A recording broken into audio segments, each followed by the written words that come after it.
और अब राजस्थान की खबरों के लिए चलते हैं जयपुर। स्वराज एक्सप्रेस के रेसिडेंट एडिटर संजय बोहरा के पास। नमस्कार आकांक्षा।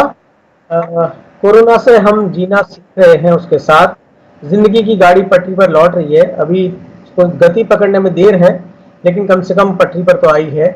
और हमारी खबरों की शुरुआत भी आज इसी से होगी कि जयपुर और कुछ अन्य जगहों से इंडियन रेलवे ट्रेन सर्विस शुरू कर रहा है। और आप ये देखिए, यही आज की सबसे पहली सुर्खी है कि 10 ट्रेनें राजस्थान से शुरू होंगी, जो मुंबई है, मुंबई के लिए, दिल्ली के लिए और अलग अलग जगहों से, हिसार है, वहाँ शुरू हो रही है। और इसके साथ ही आप एक खबर और देख सकते हैं इसमें कि राजस्थान रोडवेज जो है वो 55 रूटों पर बस सेवा शुरू कर रहा है। हालांकि जो रेड जोन है उनमें ये बस सेवा शुरू नहीं होगी। तो ये एक बड़ी खबर है कि अब धीमे धीमे यातायात सेवाएं जो है वो बहाल होने लगी हैं। हवाई सेवाएं भी शुरू होने वाली हैं। आज पहली जो हवाई यात्रा है वो आएगी राजस्थान के प्रवासी लोगों को लेकर के विदेश से। अब बढ़ते हैं दूसरी खबर की तरफ।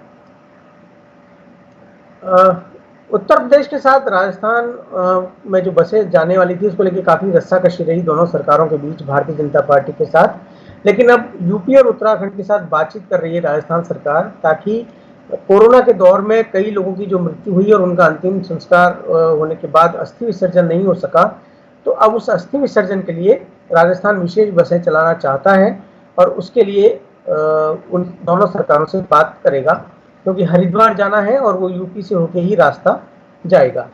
तो ये मानवीय पहलू ध्यान में रखते हुए मुख्यमंत्री अशोक गहलोत ने ये पहल की है। अब लेते हैं अगली खबर। एक और अच्छी खबर ये है कि मुख्यमंत्री ने कृषक कल्याण शुल्क वापस लिया है। वापस कर लिया, बल्कि उसकी जो कीमत है, जो 2 रुपए प्रति सैकड़ा थी, उसकी जगह अब 50 पैसे ही वो लगेगा। किसानों ने और व्यापारियों ने, खाद्य पदार्थ के व्यापारियों ने इसकी मांग की थी और उसके बाद मुख्यमंत्री ने ये फैसला लिया है। इसमें 50 पैसे प्रति सैकड़ा, चाहे वो कोई सी भी दर थी, उसका अब 50% एक फ्लैट रेट तय कर दी गई है। और अब अगली खबर। भीलवाड़ा के बारे में हमने पहले चर्चा की थी विनोदुआ लाइव कार्यक्रम में कि किस तरह से अब लोग चीन से कतराने लगे हैं, तो उसका फायदा भारत और खासकर राजस्थान की कंपनियों को मिलने लगा है। तो इटली, इससे जो व्यापारिक संबंध थे चीन के, उसी की वजह से इटली में सबसे ज़्यादा कोरोना फैला था। तो अब जब वहाँ हालात सुधरे हैं, तो भीलवाड़ा से जो कपड़ा है, जो यान है, वो निर्यात हो रहा है और 1.5 महीने में 300 करोड़ का यान निर्यात किया गया है। हालांकि वैसे 5,000 करोड़ का नुकसान ज़रूर हुआ है, लेकिन मेवाड़ चैम्बर ऑफ कॉमर्स के महासचिव आर के जैन ने कहा है कि लॉकडाउन के बाद अच्छी खबर है कि इटली के अलावा कई अन्य देशों में भीलवाड़ा से यान जाने लगा है। 500 से ज़्यादा कंटेनर गए हैं और 100 से ज़्यादा इकाइयों में उत्पादन शुरू हुआ है। और अब अगली खबर। केंद्र ने पहले सांसद निधि के जो सारे पैसे थे वो कहा था कि कोरोना फंड में जाएंगे, उसमें उपयोग किया जाएगा। लेकिन अब एक नए फैसले में जो पुराने स्वीकृतियां हो चुकी जिन कामों की, उनके लिए भी पैसा देने से मना कर दिया है और अब उससे 80 करोड़ रुपए का भुगतान राजस्थान में अटक गया है और वो सारे काम जो पहले से चल रहे थे अब वो नहीं हो पाएंगे। तो पंचायती ग्रामीण विकास और पंचायती राज विभाग ने कलेक्टर्स को इससे अवगत कराया है, ताकि वो इसी को ध्यान में रखते हुए उन कामों पर आगे फैसला लें। करीबन 4,635 प्रोजेक्ट्स थे, जिसमें से 1,315 पर अभी काम शुरू नहीं हो पाया है और करीबन 40% प्रोजेक्ट्स हैं वो बीच में अटक गए हैं। अब एक खबर राजस्थान से, ये एक और है।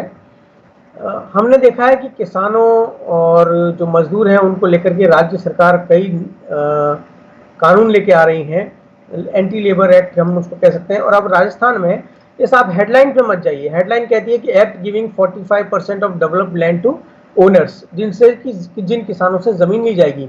लेकिन वास्तविकता ये है कि जो भू अधिग्रहण कानून बनाया था यूपीए सरकार ने, उसको डाइवर्ट किया जा रहा है, उसको सर्कमवेंट करके और ये कानून लाया जा रहा है, क्योंकि उस कानून के कई प्रावधान इसमें लागू नहीं होंगे।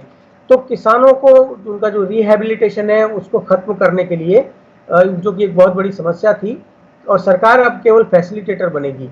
तो 45% लैंड डेवलप की जाएगी, लेकिन जो बहुत महत्वपूर्ण कानून थे किसानों की सुरक्षा के लिए वो इसमें नदारद कर दिए गए हैं। तो ये एक बड़ी खबर है, क्योंकि यूपीए सरकार ही भू अधिग्रहण कानून लाई थी, और ये जो कानून है नया लैंड पूलिंग एक्ट, ये बीजेपी की सरकारों ने लागू किया था और अब कांग्रेस भी इसको कंटिन्यू कर रही है।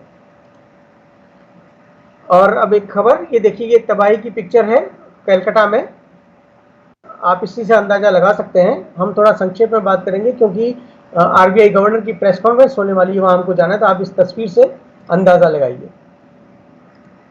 और सबसे आखिर में मैंने जैसा कहा कि हमने जीना सीख लिया है, तो हम भारत अब सामान्य होता जा रहा है। तो उसमें आप देखें कि अब कोरोना को पहले भी हम ताली और थाली से स्वागत कर रहे थे, और अब हमें कोई डर नहीं लग रहा है। तो 11,699 लोग बिना मास्क के बाजार में घूमते नजर आए और 111 लोगों को सार्वजनिक स्थानों पर थूक के पाया गया। तो इसमें अब आप ये देखिए कि 11,699 बिना मास्क के, तो ये कार्रवाई लगातार राज्य सरकार कर रही है, और 24 घंटे में 2050 लोगों पर जुर्माना भी किया गया है। और डीजीपी भूपेंद्र सिंह ने गुरुवार को सभी रेंज आईजी और एडीजी को वीसी के माध्यम से कहा कि कोरोना संक्रमण की रोकथाम के लिए जो प्रयास हैं उनमें तेजी लाई जाए, उनमें सख्ती बरती जाए। और 11,699 के खिलाफ उन्होंने कार्रवाई की है। ये बहुत ही जिसे कहना चाहिए कि दुर्भाग्यपूर्ण है कि लोगों को इतना समझाया जा रहा है, उसके बावजूद। हाँ, तो अब हम चलते हैं, आज सुर्खियां इतनी ही।